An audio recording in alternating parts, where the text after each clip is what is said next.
Since you've heard in past episodes about my son learning to drive, I thought you might like a quick update. So my son, who just a few months ago was nervously circling the parking lot, is now less than a month away from turning 16. Yikes. And in preparation for that moment, he is driving more and more. And while I'd love to tell you it's been a smooth, completely uneventful and unexciting ride, it has not. But let me paint the picture here for you. So a few weeks ago, he was pulling into the garage, nice and slow, doing everything right, checking everything around him, when bump, side mirror meets garage frame. It came with a little mark on the mirror, but we were both okay.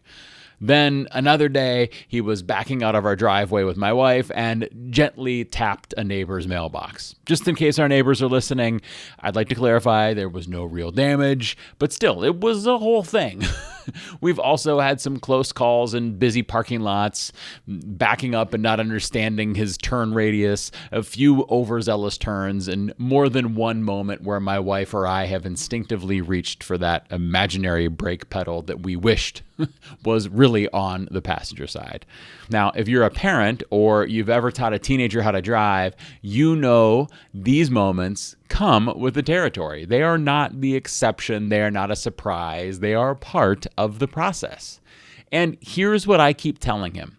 The bumps along the way, they're not signs you're doing it wrong or will never learn to drive. They are part of how you get better. Because if we expect every step of the learning journey to be perfect, we're setting ourselves up for disappointment.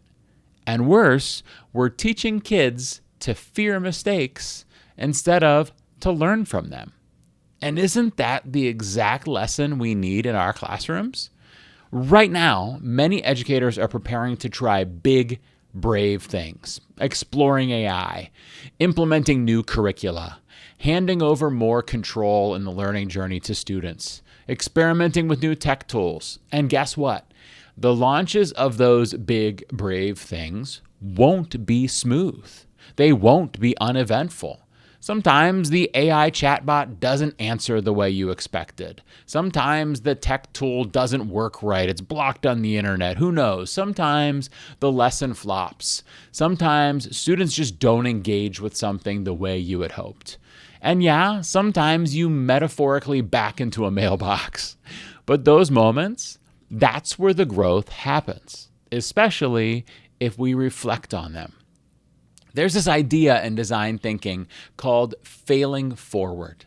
It means that instead of fearing failure, you build it into the process. You expect the bumps, and you use them as information, as data to help you course correct. And that's what my son is doing. Every awkward left turn, every too close curb, every oops moment, it's shaping him into a better, more confident driver.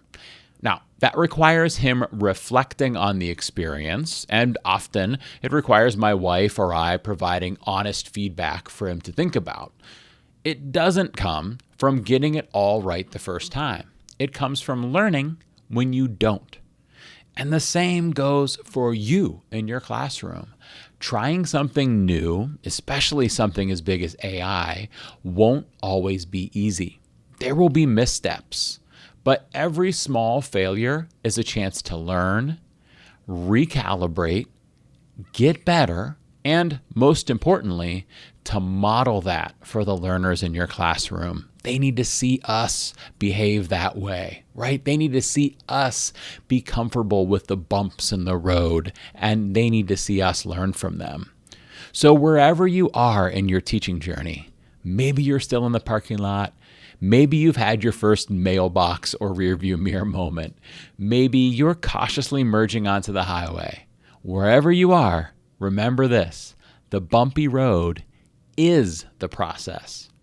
You don't have to be perfect. You just have to keep learning.